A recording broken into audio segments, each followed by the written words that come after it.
Hey guys, Chris Sovey with HealthyConsumer.com. So you've decided that you want to eat healthier when you go to a restaurant, but you don't know where to start.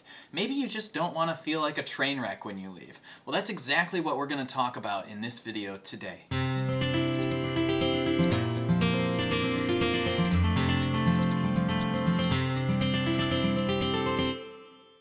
Just like anything else, we always need to start with the why.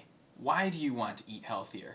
Once you figure that out, you'll be able to make smart choices, make some sacrifices here and there, but still feel satisfied when you have a meal at a restaurant. So let's get to it. Number one, hidden salt.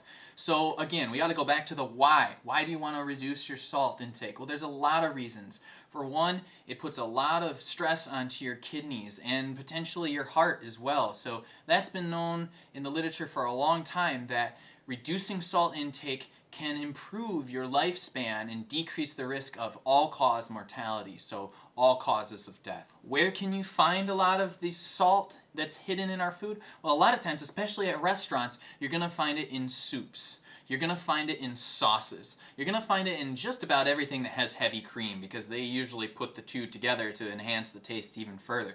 So that's something good to think about. Just stop and ask the waiter a question about, how much, they might not be able to tell you a number, but ask them, is this pretty salt heavy or not? Because I'm trying to cut down on my salt a little bit. Number two, when it comes to your health again, another big bang for your buck is trying to avoid swings in your blood glucose. And a lot of ways that that's going to happen is by, number one, carbs, like bread especially, not talking fruits here so much, but more bread, and then also putting a lot of load onto your system, so eating a heavy meal instead of a smaller meal. Look at your portion sizes. It's really important to do that.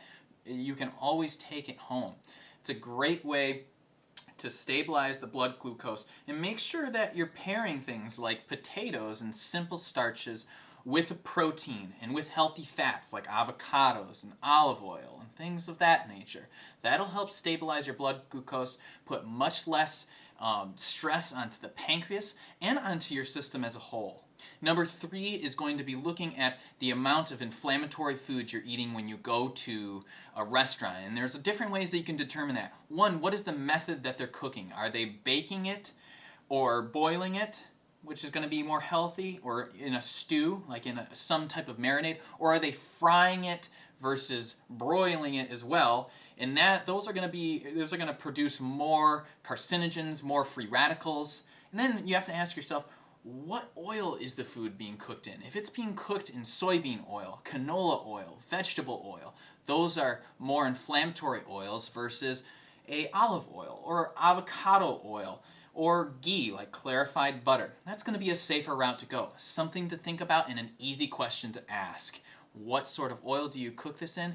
And would you prepare this for me in olive oil or butter? For more helpful tips on how you can feel great when you go out to eat, check out the article I've put in the description below at HealthyConsumer.com.